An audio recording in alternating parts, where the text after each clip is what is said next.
Okay. A minute. Members of council, we're set. Get me straight. Members of council, members of the public and staff, I call this meeting to order. Meeting of policy and priorities. First order of business is the adoption of the agenda. Oh, I can't move it. Okay. Moved by Councillor Durley that the agenda for the October 16, 2017 regular meeting of policy and priorities be adopted. Any changes, any amendments? Seeing none. All in favor? Carried. Next is disclosure of pecuniary interest in the general nature thereof. Is anyone have any to declare as far as? No, Mr. Chair. No, Mr. Chair. Thank you very much. Hearing none, we'll move on. The first item on the under new business, 4.1, and that is moved by Councillor Kersey. And it's the assumption of Kunda Park 3 subdivision that the Policy and Priorities Committee received the Public Works Report, Assumption Kunda Park Subdivision Extension 3, and that Policy and Priorities recommend to Council that the town assume the municipal services in the Kunda Park Subdivision Extension 3 and open the street within the subdivision as a public highway by bylaw in accordance with the subdivision agreement executed between the town and Fonthill Downs. Comments or questions? Councillor Kirsten. Thank you, Mr. Chair. Through you, I have a question. Within the report, it says that the town has been maintaining the roads and sidewalks in that subdivision, even though we hadn't assumed it. What mechanism do we have in place now going forward such that we won't find ourselves in a place where we take on developer work prematurely? Madam Director? Through you, Mr. Chair. We just today were reviewing, myself and the manager of Public Works were reviewing the snow routes for sidewalk plowing and for winter for roads. And the discussion about residences at Lookout came up. And the struggle we have that the subdivision is partly built. There are several in there, but some areas are further along than others. And there comes with that an expectation from the public that if the sidewalk is connected, meaning it doesn't have missing pieces in front of certain lots, the expectation is that the town start to provide that service. On the other hand, we know that with that comes a certain degree of liability, because then when we do go into maintenance or go into assumption, if there's damage to those sidewalk panels, it could come back on us, because the developer is aware that we've been doing plowing and that the developer might not pick up that repair. So we had the exact discussion today. Our default is to go to the agreement, which is very clear. The subdivision agreements are very clear that the only maintenance we're providing is in the ponds is a different matter, but in terms of roads in winter, it is strictly plowing the road. But in our discussions today, it was something that I thought I would discuss further with the CAO and see about how we want to handle this gap between the service expectation and the time that a development is ready for assumption. Can be an extensive length of time, and in the meantime, it's the residents that don't have that service necessarily provided. The agreements don't talk to the developer providing sidewalk plowing services, simply that other maintenance of all of that public infrastructure fall to the developer in that time. So I don't have an answer for you, except we're trying to handle it case by case, and the place where it's still a little bit foggy right now is in that subdivision area, Whalen Heights, behind Fire Station 2. Thank you, Madam Director. Follow-up? Yes, just a follow-up, Mr. Chair. Thank you for that, Madam Director. So did I understand correctly that the minute the first coat of asphalt is on and they've interfaced with a municipally owned road, we then take on the snowplow removal, even though we haven't had a turnover or we haven't accepted the subdivision for the road plowing? That's our practice currently, and is that spelled out in the subdividers agreement, or is that something we do just because we want our citizenry to have plowed roads? Madam Director. Through you, Mr. Chair, that's correct. We provide provision of snow plowing services once there's top coat of asphalt and construction has commenced. The construction commencing isn't necessarily spelled out. It's that once the road is built, even base coat, that service is provided. River Realty was the roads were constructed last winter. Construction was underway, but we came to an agreement internally that because we aren't providing this service for the developer to get his subcontractors in or his contractors in, but this is a service provision for residents, we didn't actually start plowing that part of that newly developed subdivision.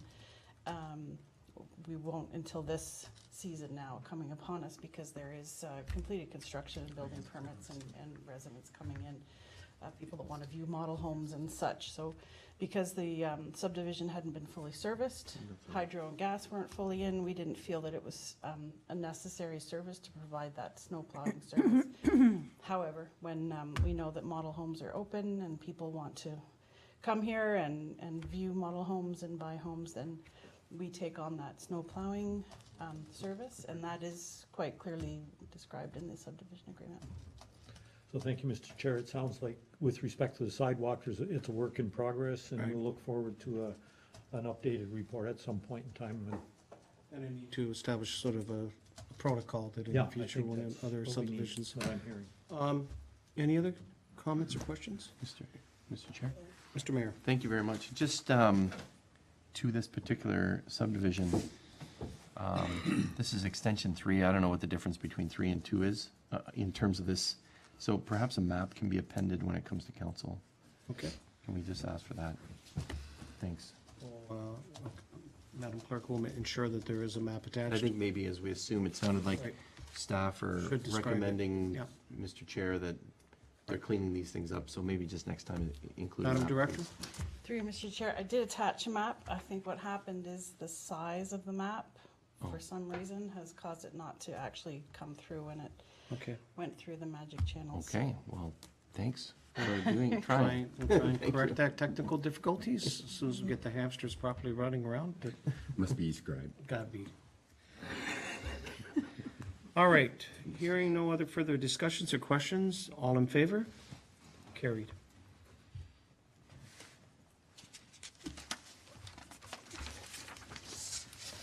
Next item, item 4.2, and it's 1141 Maple Road Railway Lease and Capital Update. And that the Policy and Priorities Committee received the Public Works Report, 1141 Maple Model Railway Building Lease and Capital Update for information. Comments or questions? Councilor Brebiak, and then Councilor Durley. Thank you, Mr. Chair. Just to round out the, let me just turn to the right. There we go. Just to round out the report, I wonder if our Director of Planning might remind us of what is the current zoning of that property and what are the uses that are permitted there. I know that we have an excellent model railway club there, and it's been there for a long time, and people enjoy it. But just for information, what sorts of things could be happening on that piece of property? Madam Director. Mr. Chair, through you, the lands are zoned public, P zone, according to our zoning bylaw, and that permits any municipal government type of use in the as a permitted use. Councilor Brebiak, anything further? Thank you. So presumably, if any other use was contemplated for that property, it would need to be rezoned. Madam Director. Yes, Mr. Chair, it would require a zoning bylaw amendment. Change. Thank you. Thank you. Councilor Durley? Thank you, Mr. Mayor. In the report, it states that the condition to allow the club to inhabit this building was an understanding that the club would keep the building in good condition. Is there a definition of good condition attached to that? Because that's sort of a 30,000-foot statement that what constitutes good condition? Does anybody know? Madam Director? Through you, Mr. Chair. We go according to the facility condition assessment. So staff regularly inspect the site, but the periodic assessment report that we have done by an external firm confirms the condition of the building.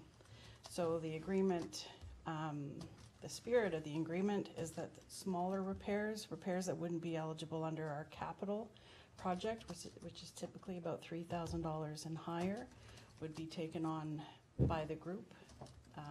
And then the larger repairs, $3,000 and up, would be taken on by the town in accordance with that condition assessment. So there is a working agreement in place, even though it's understood and not written? Through you, Mr. Chair, there is an agreement from 1974. We did bring that through earlier. It definitely needs updating, and the group agrees as well. The agreement doesn't define that as clearly, but this is the mutual agreement we've had for some time with the group. Thank you. Thank you, Councillor. So we can expect an updated, I guess edited, amended version of that agreement. Is that fair to say? Through you, Mr. Chair, the reason that we brought this forward at the same time as the Right. report from the Director of Planning was because the outcome of your decision on the heritage of the building may strongly influence What happens? the contents in that lease. Thank you, Madam Director. Mr. Mayor? Thank you very much. I need some reminding here about the windows, because that's kind of prompted this. So the windows were to be replaced by the town or by the club? Who is going to do the replacing? Through you, Mr. Chair, that was a capital project to be paid for by the town. By the town? Yeah. Okay.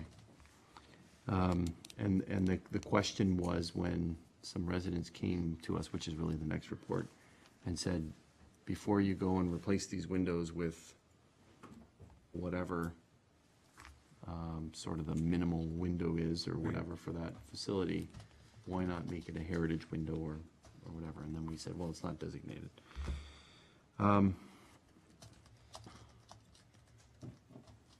So I guess this is only for receipt, Right. this report, and it sounds like the lease is going to be coming back to us at the future. Right. So, Mr. Chair, it says in this report, contrary to the other report, or maybe it's not contrary, but the club feels, it says, that it would be best if the building wasn't designated, but honoring the heritage significant is always considered. The club noted that the heritage designation could significantly shift the ability of the club to perform small maintenance tasks.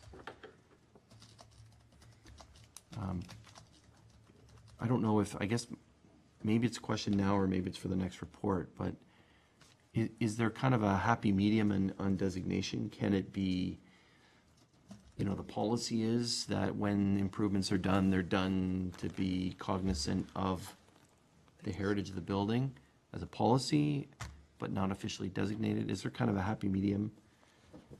Maybe we can hear from the planning director. Madam Director?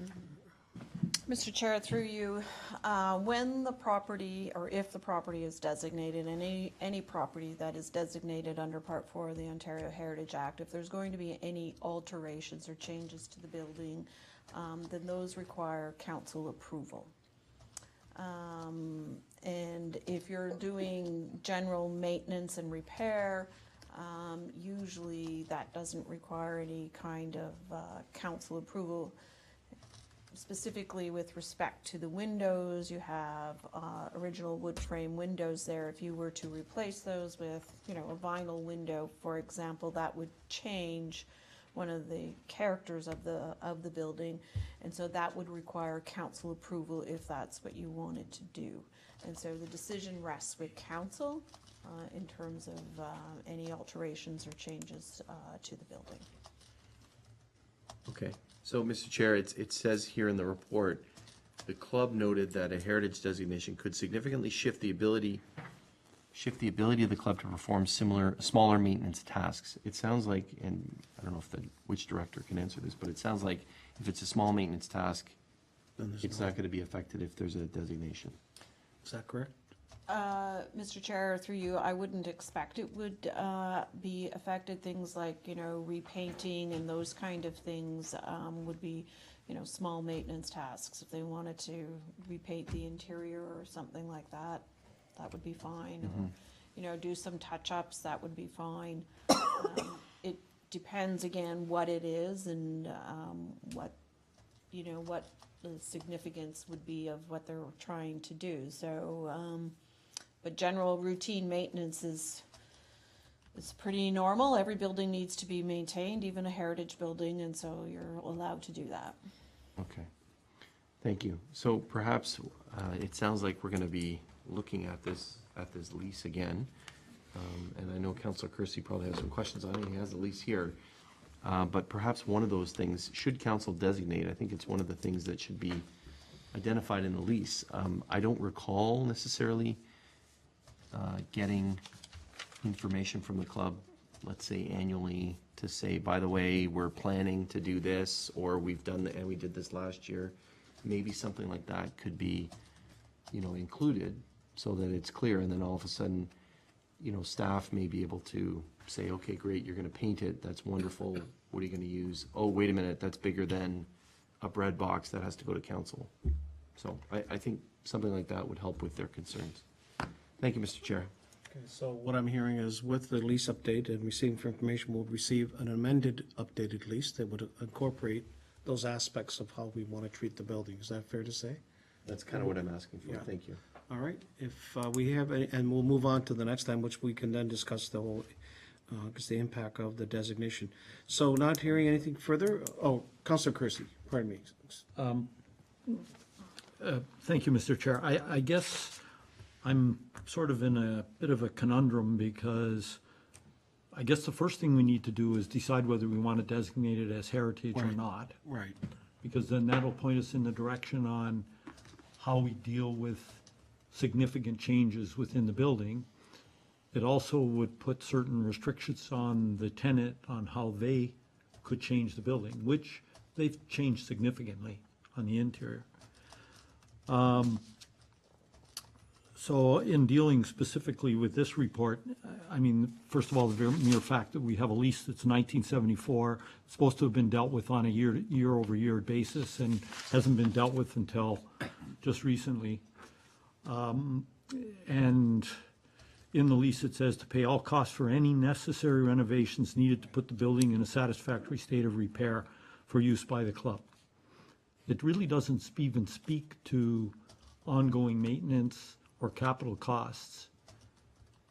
So they've spent $1,700 a year since they've been there, since 1974, at $142 a month, which seems a little bit kind of out there to me.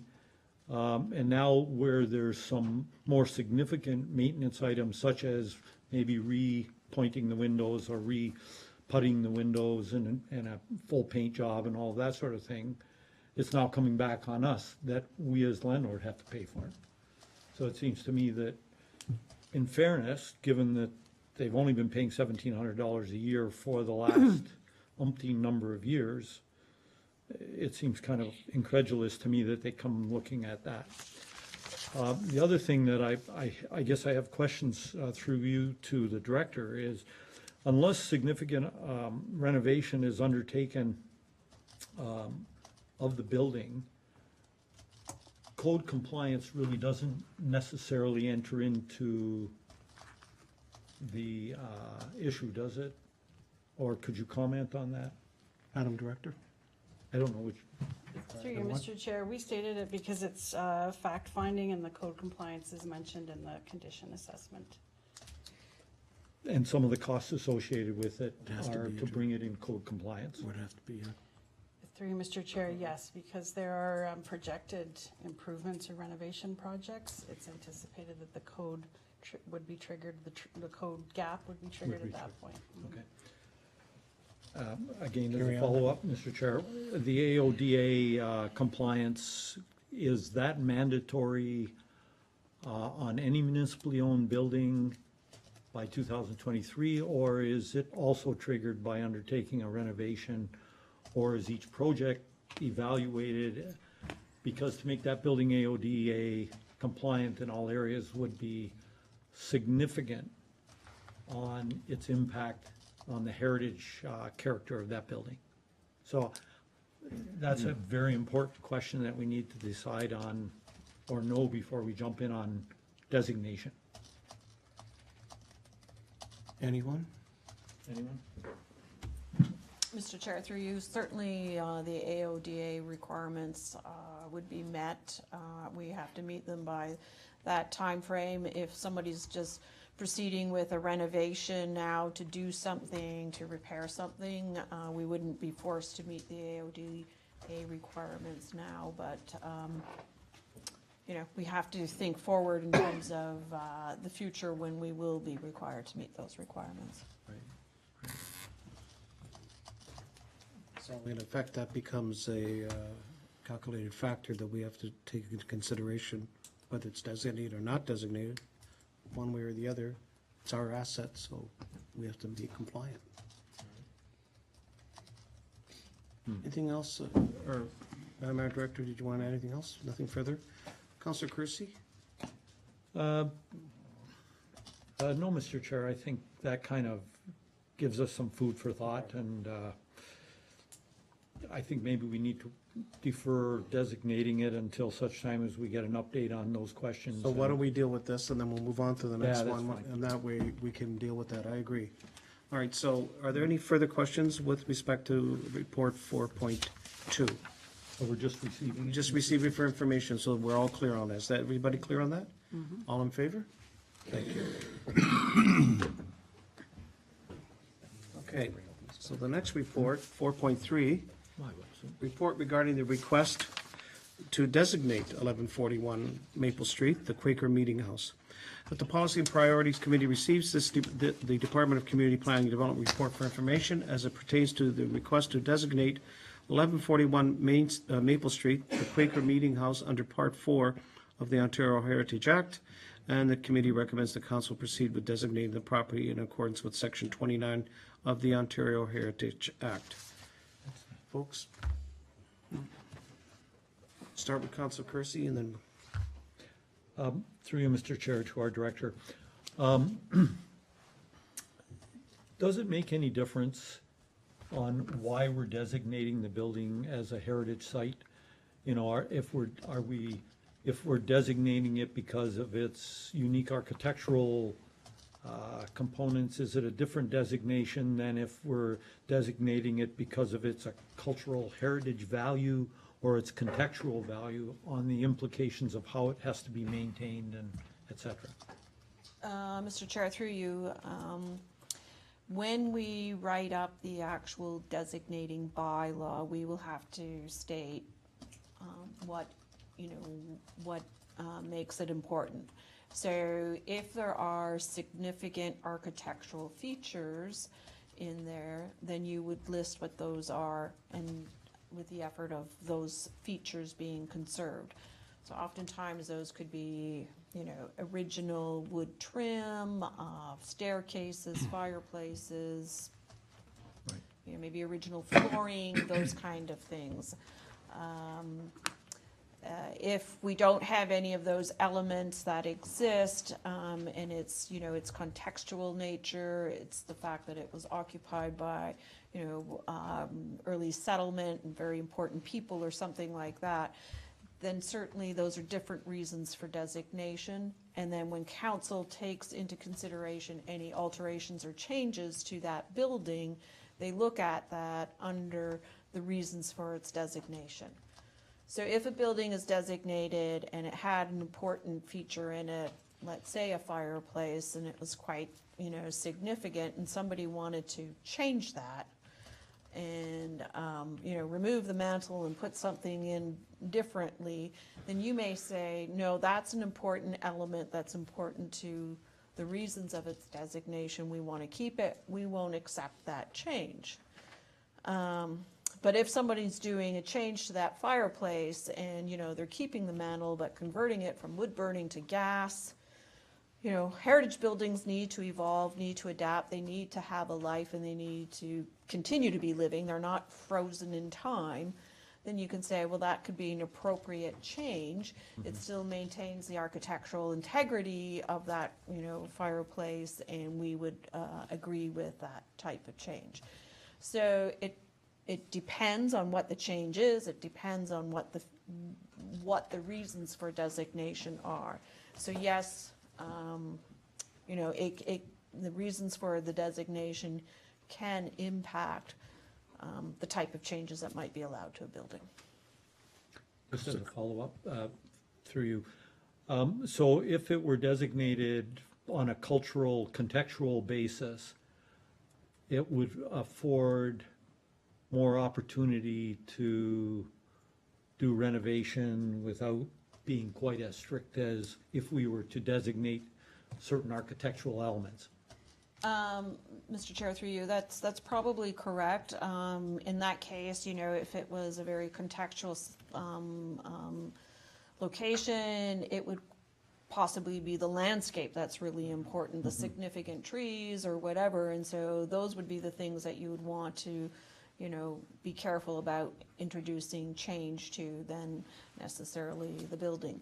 In this case, there are some original features in here, so the windows, for example, the flooring appear to be original, so those would be things that we would identify. It's not to say that you couldn't replace that window, you could, but we would want it to be a wood window with divided lights, similar to the divided lights, so that it gets replaced. It might be more efficient and energy efficient and so forth, but you're still maintaining the character of the building. The flooring, you'd want to say, okay, you don't want to, take out that flooring, but if someone were needed to do a new access to the basement and they've got to cut an opening into the flooring and it makes sense to do that for whatever reason, again, to improve some kind of efficiency on the building, then you could say that's an appropriate change. So it all depends what it is and for what purpose and what the heritage attributes or character defining attributes are in terms of the reasons for designation. Okay, May I? one, and then I've got a couple others waiting. Go ahead. Two questions. Do we have an inventory of the architectural elements that we are deeming to be significant?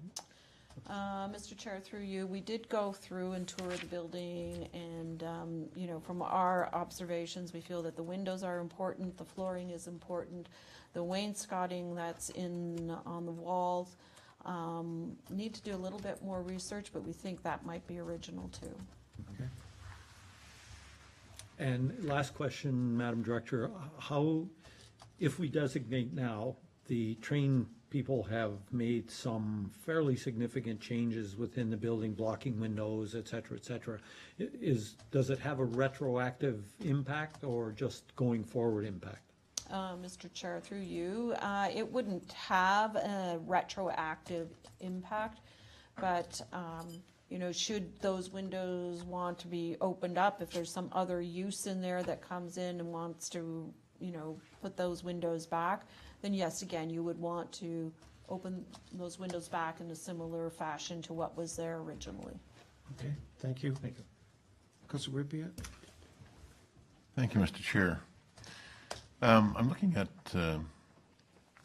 Appendix 1 to the report. And Appendix 1, of course, sets out the basic argument as to why the building should be considered from a heritage perspective. And I read the description, and I guess I need the answer to a question, and it's not different than the question that Councillor Kersey asked. I read the description and I've heard the director's comment with regard to the importance of certain elements, but are they important because they're unique, different, originated from some source of particular interest and substance, or they are of interest simply because they've survived to this point and are old? I wonder if someone can explain if this is a situation where we are considering something to be of heritage value simply because it's old, as opposed to having some other intrinsic characteristic or value to it. And I don't know who to ask the Madam question of. Director? Mr. Chair, through you, the items that are listed there as valuable are reflective of a character or style of the building.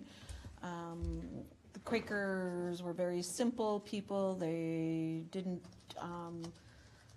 believe in a lot of ornamentation, and so that is reflected on the style of the building and the character of the building and the type of features that exist in the building in terms of simple windows, simple pattern to those windows, very modest entrance, nothing very grand or elaborate, and those kind of things. So it's reflective of the style in which it was built.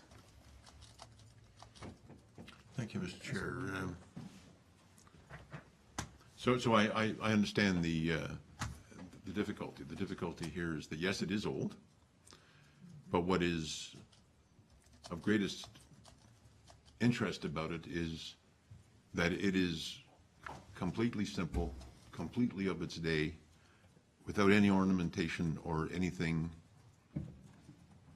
And that is in fact the essence of what makes it important architecturally. And I guess I have a question about that in my own mind. I have to work through that one.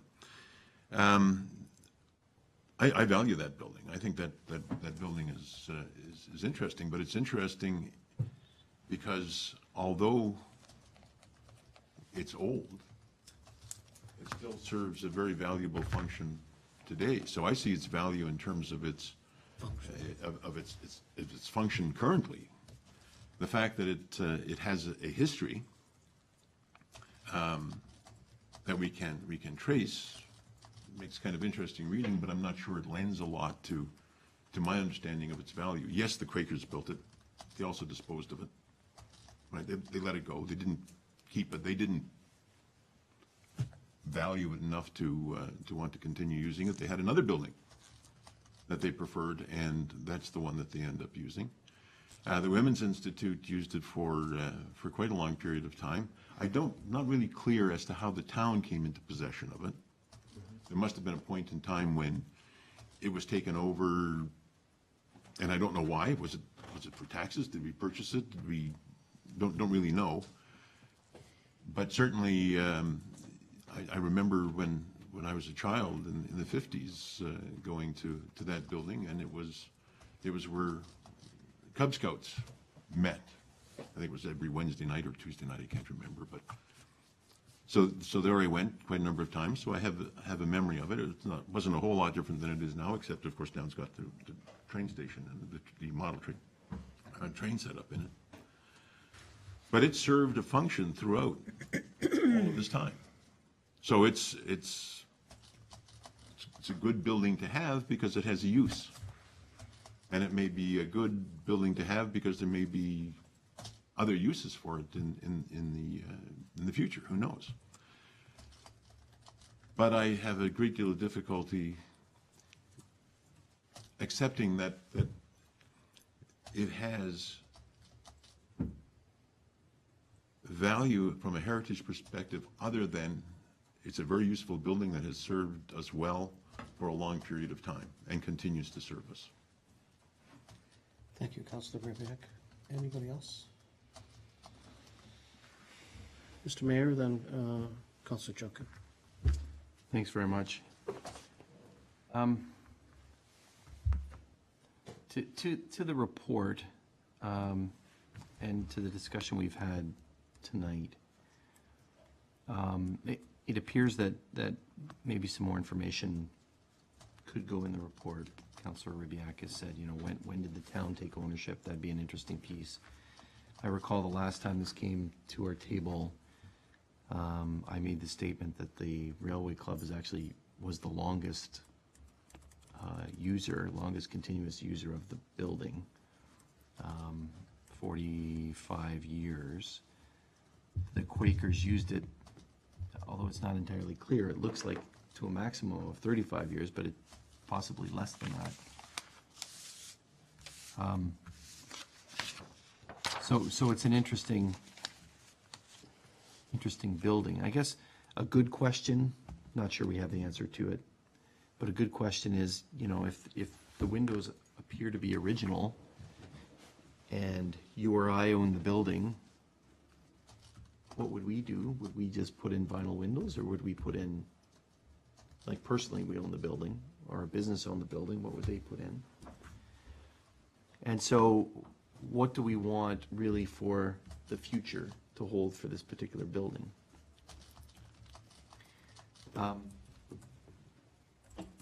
And why is it of interest?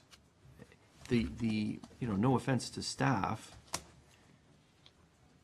but some of the items that were talked about here in the meeting, maybe I didn't see them here, but it didn't seem that they were highlighted maybe enough. So it talks about the clapboard, the green along the eaves, the window. Is that what I'd like to see in this statement what it is we're designating before we go and designate it. It's for this, bullet points or something. It's for these reasons, so that it's very clear. So somebody in the future can't say, hold up something and say, well, it says this, but we don't know, it's not defined, we don't know exactly why. So I think that needs to be clarified. Why is it of interest? And it appears that it's self-evident, but somehow I think we need to, and I agree with that, but I think we need to somehow codify it with language, and include pictures of, here's the wainscoting, here's the floorboard, we've had reports like that before. We have a number of exterior shots, but nothing on the interior if we're going to be designating interior. So I think, Mr. Chair, with the greatest of respect to those that put this together, I think it needs a little bit more work in terms of why we might be designating it. I don't know what that means in terms of the motion before us. Maybe we send it back to staff, and if colleagues agree. But I'd like to hear from other colleagues. Thanks. Councillor Chunkin. Thank you. Through you, Mr. Chair. I, for one, I think this building is very unique in the fact that we know exactly the history of the building, who built it, when it was built, how it was used, and at what point it ended up in the village. If it was out in the hills of Effingham and it was being used to store lumber or something, no one would really care about it. But because it is a prominent building in the village, and it is in excellent shape, I think a lot of people do care what happens to this building. I was going to say something else, and that's all. I've lost it in my old age thought. But myself, I'd like to see us continue discussing the heritage aspects of it. I guess this is what I was going to say. The conundrum of this building now is that it can only be used as long as the railway people use it. Of course, they use the whole floor, and it can't be used for anything else. That's the conundrum about it. If it was just someone that came in and used it for on a Tuesday night or a Thursday night, well, then we would have a building that we would be able to rent out to other members of the society of the town. But the way, and it's just the nature of the beast, they're there and they use it all the time, and they are tying it up. Ever since 1975. So I don't know, it's just something we can't change. It's just the nature of the beast, and it's too bad that other members of the community can't use it, but the only way they would ever be able to use it is if we told the railroad club that they couldn't use it, so what are you gonna do? Okay, Councilor Durley, go ahead. Thank you, Mr. Mayor. I'd like to make a motion to postpone this issue until such time, and referring it back to planning staff and answering some of the questions that were brought up as to when the town, give us a better history on that and the particular reasons why heritage which should be considered, and it being the architectural as well as the cultural, but that, like I say, some of these are in the report, but there's some questions that are involved, so if we can have a deeper dive on that, I think that would certainly help us, and it should come back to committee of the whole, and then we could discuss it there and then carry it on to council, but make that motion to postpone until such time as planning staff can get back to us with a more detailed review. Thank you, Councilor Durley. We don't need a seconder for that. Looking at members of council, are all in favor of that we postpone for more detailed depth? I'll allow it, but, Well, yeah. with respect to the motion. Okay, with the motion that, yes, Yeah, go ahead. with respect to the motion, I wonder whether that report can also include the question that Councillor Junkin raised, which is essentially, so what are the processes and what are the implications of finding other purposes for that building, should we choose to do that? I wonder whether the report can address that as well. Yes. I agree, Councilor Rybak, and I concur. There's some very crucial statements about the fact that it's self-evident. If you don't plan on having if you don't plan on demolishing and changing the use of it, and you want to proceed down this road, we need that detailed information. Got to be very clear, because I'm being simplistic, but forgive me, the building has to be repaired and maintained. It's our building. How we decide to proceed with it is very important, especially if we decide to go down the road of a heritage. And I know Ms. Means had lots of this experience in Niagara-on-the-Lake, and I've experienced this in another one. Be clear in your mind once you do this and how we do it. So I don't think it's clear, I can say for fellow councilors, so I agree, and now we'll move to postpone this for further discussion. All in favor? Thank you so much. All right, carried.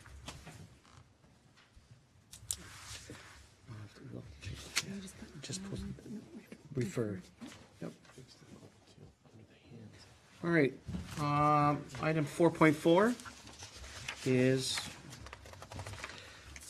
the PCCOC Terms of Reference Update, and it's moved by Councilor Rybak that the Policy and Priorities Committee receive the PCCOC updated terms of reference, and council recommend that the updated terms of reference be sent to council for approval. Comments, questions? Seeing none, Wait, trying to find the report, Mr. Chair, just hold on a second. we don't want to. I can just explain what's. So why don't we, Mr. CEO, why don't you do that? I was looking at Council Kersey, but more appropriately. Well, either one of you, if you want to, just. Thank you, Go Mr. ahead. Chair. Again, this is a housekeeping matter that came up at the committee level, the oversight committee level. And basically what it was concern of a couple of other committee members or a committee member that there was some information that Ball was supposed to be providing, in essence, through these terms of reference. However, it does, the information, the way it was called for here, doesn't exist. And all we're doing is taking that requirement out. So really what it is that we had asked Ball to provide information they don't have. So we're just taking that out because we don't want there to be confusion about what Ball's role is, what the oversight role is, and it's just a matter of making sure that what Ball is providing is actually accurate and reflected accurately in the terms of reference. So when you go through it, I've included two versions. One has comments on the side, so you can see where the changes have been made. They're all relatively minor. So, for example, the first one would be to establish direct and effective communication map. And I had thought when I was drafting these that there would be some sort of a diagram that would explain how, the communication would work between administration, the council, subcontractors, et cetera, and there would be some sort of a map. And obviously we didn't go that route. So again, we need to establish that communication, but it's just a matter of deleting the word map, so it's not a formal communication map. So that's really all we've done throughout here. I'd be happy to answer any specific questions and defer to Councillor Kersey, who's also on the committee, for comment. Councillor Ribia, go ahead, then we'll go to Councillor Kersey. I'll defer to Councillor Kersey if he wants to give further explanation before I ask Why the don't you question. proceed, Just Councillor very Kersey? briefly, I would concur with our CAO's comments. The original terms of reference envisioned certain reports coming in certain formats. Doesn't mean we're not getting the information. Right. We're getting them in different formats. We're maybe not getting graphic representations, we get verbal reports. So the committee felt that in order to be consistent in the way we are receiving information, the way we are reporting information, we wanted it to align with the terms of reference. One of the things which we do not do is the project assurance plans, internal and third-party assurances. That's a whole different ball game in and of itself. It meant we would have to hire another third party to come in, such as an accounting firm where they would perform audits before the process are done, not audits in terms of finance, audits in terms of risk, et cetera, et cetera, et cetera. Report how all of that's managed, how it's being done over the course of time. That was never envisioned when we undertook the project, and unfortunately it got missed when we initially reviewed that. So we are managing risk, Ball is managing risk, reporting to us on that behalf. Our treasurer is managing financial risks and reporting to us monthly on that behalf. So the changes are really housekeeping and to clarify how we are actually operating and aligning it with the terms of reference. Thank you. Councillor Ribia? Thank you, and that partially answered the question that I have. The question that I have is are we then getting the information that some of these items that are meant to be taken out were to provide? I'm looking specifically at the items under cost information, which of course is kind of key to the whole thing. It was meant that we were to get, or the Oversight Committee was to get performance graphs showing performance trend and or forecast. That sounds like a Gantt chart to me. Are we not working with something like that? We must be. Councillor Kersey, do you? I'll answer it. The CAO can Mr. jump CAO. in too.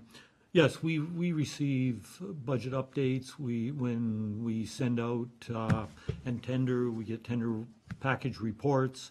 We're just, we get interim reports, but we don't necessarily report on it until we get a final report, because that's really what we want to look at.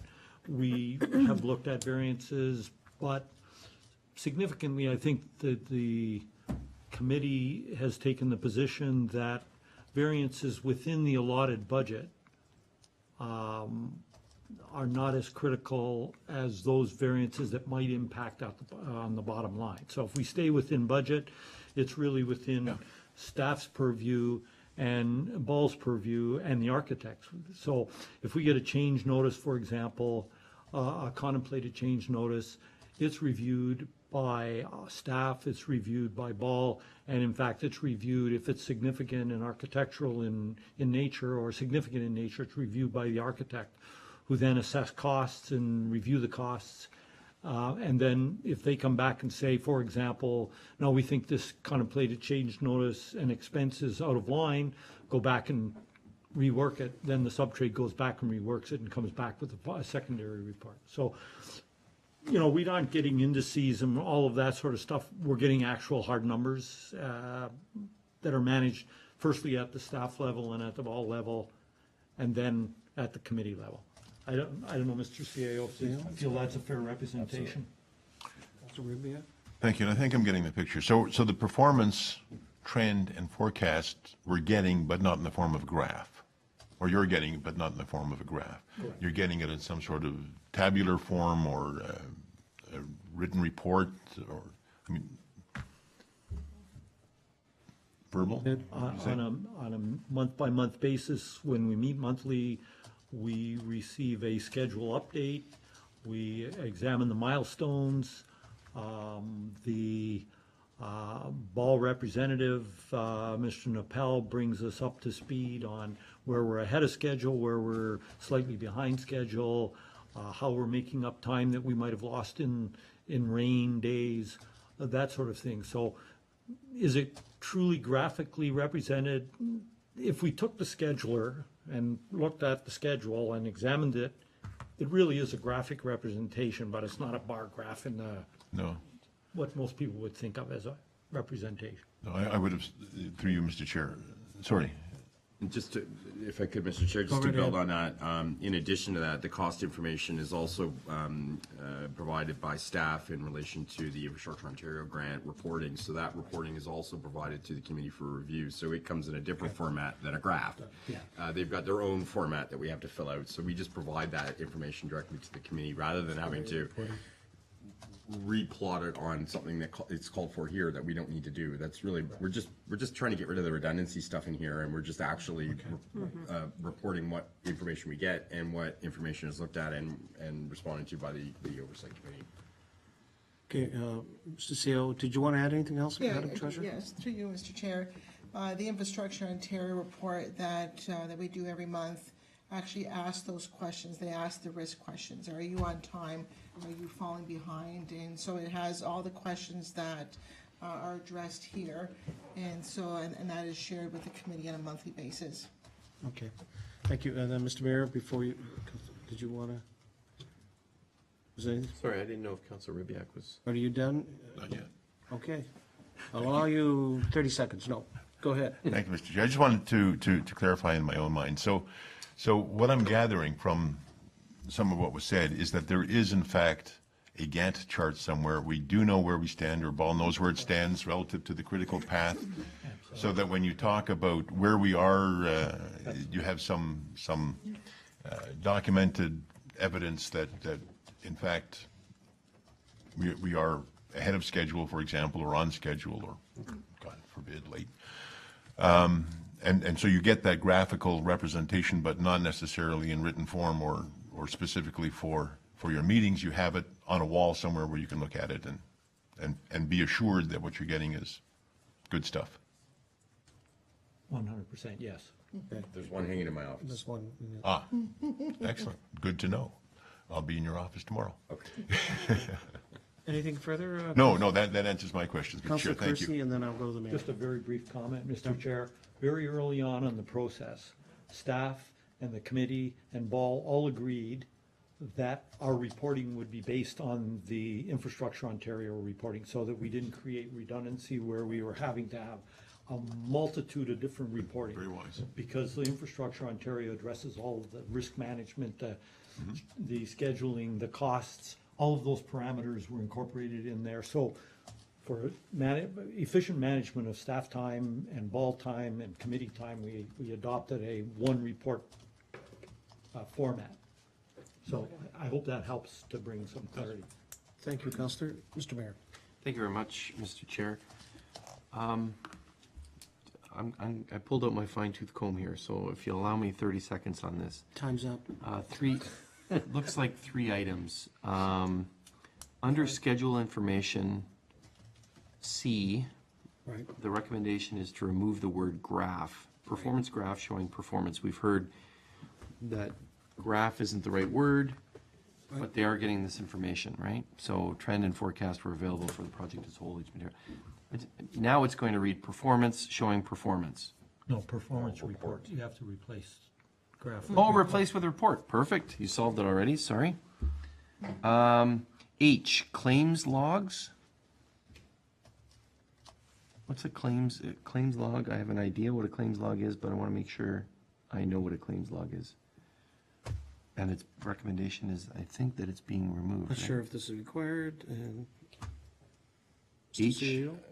That was, I'm just trying to recall. We don't have any claims. Right. I- Sorry, Is did- Yeah. that claims against the project, is Yeah, that what it any means? claims against the construction of the project. So there's but some like- if we were to have any claims, then they would be brought up verbally, and I would have to report it in the Infrastructure Ontario report. So that's where the claims are reported. Okay, so, okay. Okay. And then N, you're not recommending that N be removed, which is the catch-all, right? Other information that the committee may ask for from time to time. So if, for instance, something comes up and the committee says, wow, we really need to know that, there's still You've got a latitude, that's the right. opportunity Yep. to Yeah, ask for that. Absolutely. So everybody's nodding their heads? Okay. Yep, that's, The, how does one, so claims logs, is it being removed because it's not we don't have any claims, which is great. But should a claim come up, does that need to be in here or not? It's not, yeah, so again, it's not handled using this format of a claims log. So Ball doesn't use a claim log process, so we took it out because it doesn't exist. So they're not gonna, if there was a claim, it would be described as Teresa's, Ms. Quinlan's described it. Not in a log that's maintained by Ball and then, provided to the owner once a month. That process just doesn't exist. But it, go ahead, Madam but Chair. it would be reported in the Infrastructure Ontario Absolutely. report on a monthly basis. It's reported in a different format. So it's still. That's right. So the Oversight Committee would always be aware of a claim. So it's not an official log, but it's still written down and reported. And that's the purpose of it. Go ahead, Mr. Mayor. Thank you. So, sorry, I hate to be, I'll say maybe it's pedantic if that's the word, but, so it says the committee's information requirements may be summarized as follows. Right? That's how it starts. Okay, cost information, other information. So we're hearing that they might get that information through Infrastructure Ontario, but this doesn't say anything about Infrastructure Ontario. It's just saying you're looking for this information. So I guess my comment, my question is, I wouldn't want to lose anything about claims. Like, if you say take it out and then all of a sudden there's a claim, the committee needs to know, we heard it's in the report, so it should actually be here, should it not? So, I don't know if it's a log, but information about claims, like, to me, keep it in. We want to know that. The committee wants to know that. So unless it's in a different spot here, because it is kind of convoluted. Go ahead, Councilor Christie. So if we look under the clause, other information, number A, standard project monthly progress reports, including health and safety, environment, scope and change, cost schedule, quality, risk, and contract reports, that clause captures all of that. Okay. That's within the risk environment. All right, colleagues are pleased with that. As long, and we have the counselor here at the table. Obviously, the concern from the community, what's going on, they're changing the terms of reference. We've heard it's a housekeeping matter. The information's coming to us, and this isn't really, this is just cleaning things up. So, and a lot of it is, you ask for a graph, it's not a graph, it's a report, etc. As long as we're gonna get the information and it's overseen appropriately and it's delivered on time, on budget, everybody will be happy, so. Okay, thank you, I'm satisfied, Mr. Chair. Councilor Ribbiak. Thank you. In light of the discussion we've had, or perhaps I've missed it, but would it not be wiser then to include then in the terms of reference that in fact the committee is using that single report process and the report they're using is the one that goes to Infrastructure Ontario, so that it's there as a general comment against which everything else can be read? As one of the terms. Go ahead, Madam Treasurer, and then I Well, I'm just saying, if you want to do that, we can do that under Section A, where it says the standard project monthly progress report, and we can put in bracket the Infrastructure Ontario report. Perfect. Okay, so we'll do that. Perfect. Because I can't comment, I'm the chair, but just inherently, anything that would expose us to any kind of litigation if things went wrong, regardless, along with the reporting, that also has to be reported to council in camera, because we have to deal with it. That does, I shouldn't, hasn't happened, but things like that do happen. And when they do, I see the checks and balances here. A, mandated provincially, C, mandated by us as a municipal corporation, that we just can't ignore these things. But go ahead, Councillor Kersey and the CA. Well, if I look at the terms of reference under reporting protocol, talks about how the COC is supposed to bring on a regular basis report to council and summarizes and all that. We could include in there a reference to the Infrastructure Ontario report If that helps, yeah, that would, as our summary operating report, right? It's posted on the website too. Yeah, and so we could include some phrasing around that. I don't think we need to wordsmith it here, but No. we could certainly include something in there to reference that, yeah. if that helps. So can, Go ahead, Mr. Mayor. thanks, Mr. Chair. So can we, I'm fine if staff wordsmith this. If we approve it now and then say, clean it up for council, I'm fine to approve it. Yeah, and go ahead, Mr. CO. Thank you. Just on the point of litigation and the risk of litigation, I think one of the concerns of the committee was that if there was a problem and somebody said, well, where is your performance graph? And we don't have a performance graph, the committee would be concerned then that they're liable because they've been tasked to do something that they haven't been doing. So what they're saying is that we don't want to be in that position, so let's take things out that we don't use or don't have so that we can't be held accountable for reporting on something that doesn't exist. And really, that's where the housekeeping comes in. So if there's an issue around desire of council, this is a committee of council, so if council says, this is what the committee's recommended, we agree, but we would like you to add in something about Infrastructure Ontario, that's council direction, and we'll add that in, and then council can consider it at the regular meeting when they consider to approve it. That's not a problem. Right. The ultimate culpability and liability lies with the municipal corporation, bottom line. So we have to follow those rules. If we don't, then we deal with the circumstances. And as you know, I always say, immunize, immunize, immunize, wherever you can. So I think we're doing that. And I think by doing this, it will allow us to ensure that our project is meeting its requirements. Anything further? All right, seeing none, call a question. All in favor in receiving the report? Carried.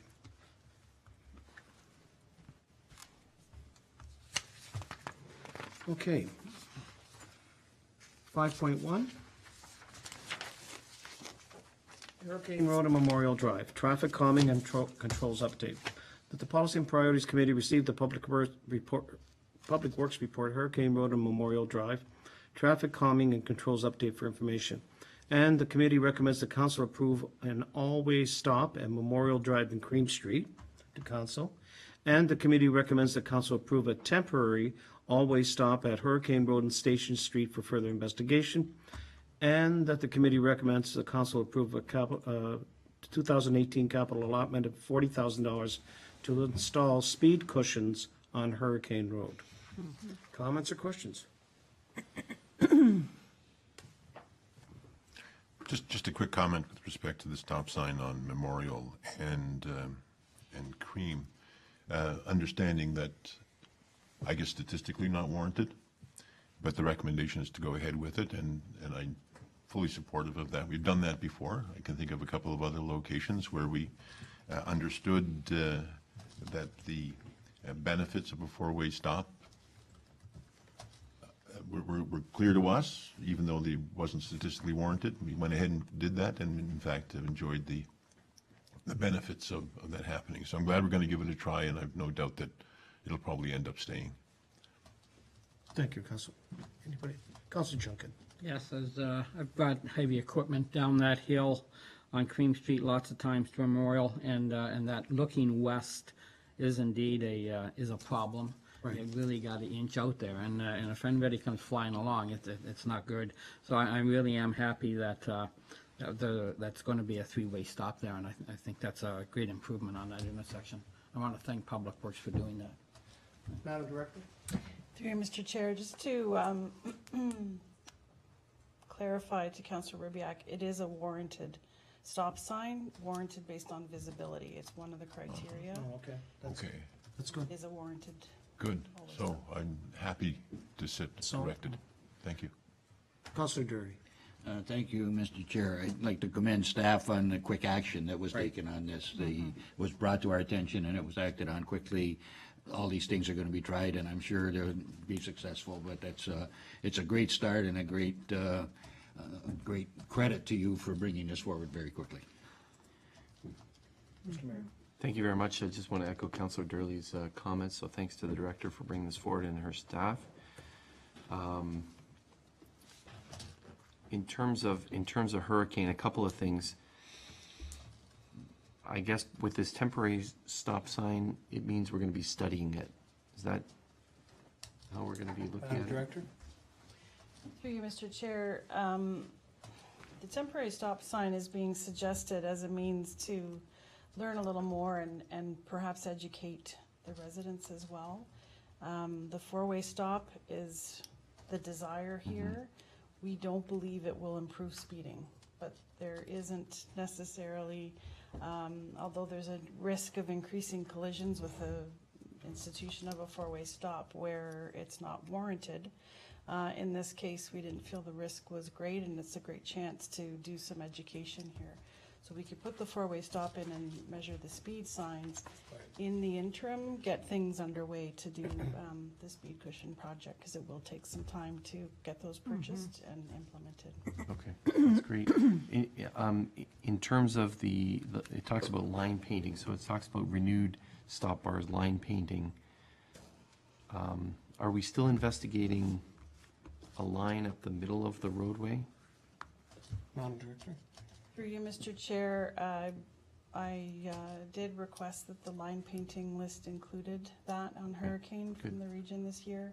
Today I asked for an update from the region on where they are on the list, how much has been done and how much is remaining, but I don't have an update Okay, at this time. glad to hear that that's been requested. That's great. I think that will help. It helped in my unexpert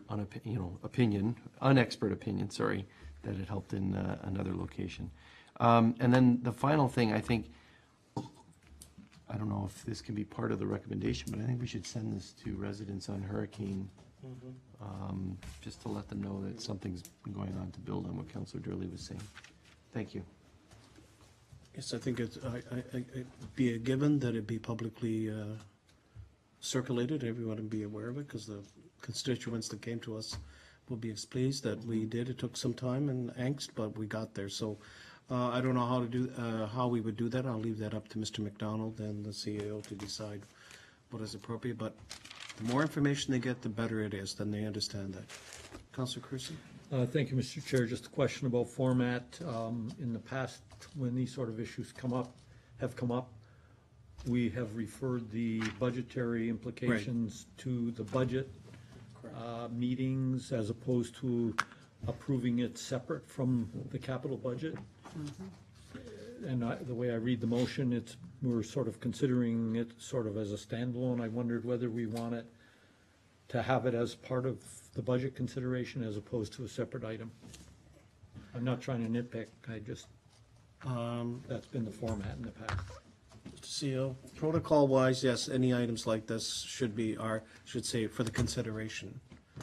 But I'll leave it up to staff if you can give me direction. That either way council prefers it. This way it does give it some finality in saying that council's pre-approving something and that we have done. If council wants to say that we would like to see it included in the budget for consideration, that's fine. You've done that as well. So either way works for us. Members of council? You want to add the wording for consideration for budget consideration for 2018? Okay. You could ask for an amendment to change the word approve to include a 2018 capital. Thank you, Madam Clerk. That's why she should be in law school. Madam Clerk has recommended that the fourth recommendation, the committee recommends that council strike the word approved, but include a 2018 capital allocation, right, Mr. Mayor, 40,000 to install speed cushions on Hurricane. I need someone to move that. I'll move it. Councillor Kersey, Why not? comments? Councillor Brubiak? And then Councillor King, sorry. No? Thank you, Mr. Chair.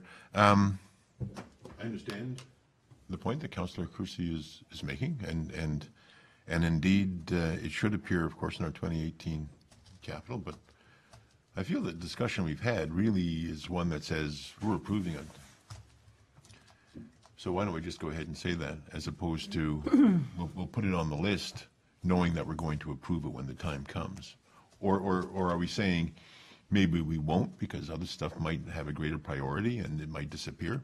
I think that we're approving it, so I think we just say it and go with it. That's my view in any case. Okay, thank you. Councilor Beck, other members?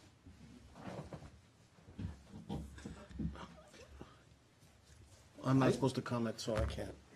Go Mr. ahead. Chair, I'm sort of sorry that I raised it, but I raised it for one particular reason, and that is we've established a protocol on how we deal with the budgets, and it prevents us becoming fragmented in the way we deal with our money and the budgets as we go through the year.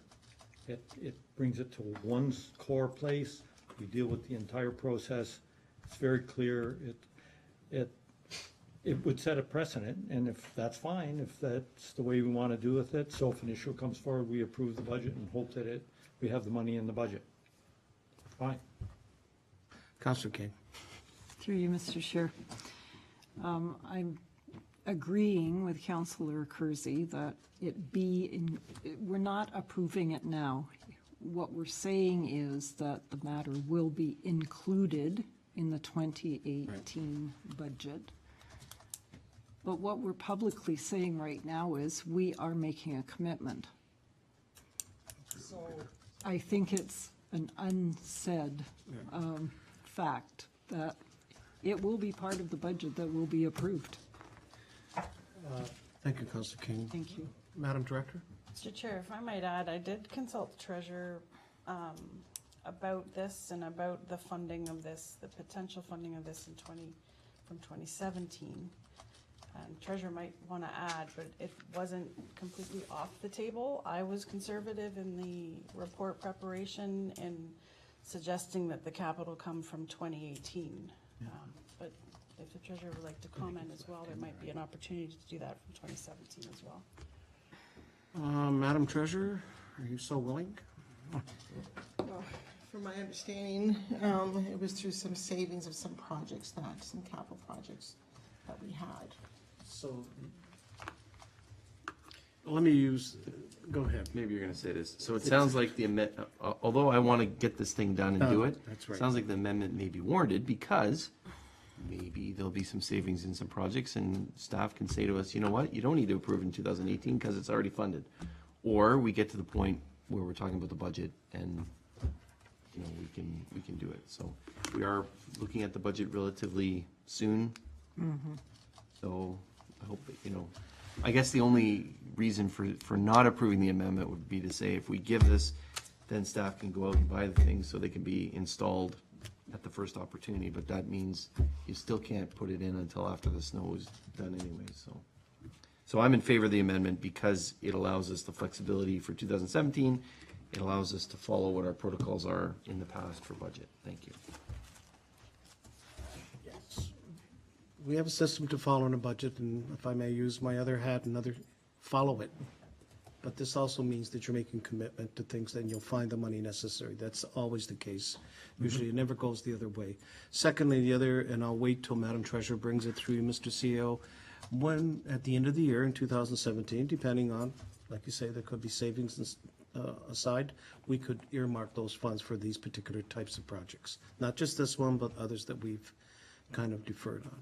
So, in favor of the amendment to change it from approve to include, all in favor? Yes. You sold me. Sold. Just getting our money's worth now. All right, carried. Now the motion is. Now the motion as amended, and I'm not going to read it, but basically the only changes to the final one, instead of approved to include. So all in favor of the motion? Thank you very much.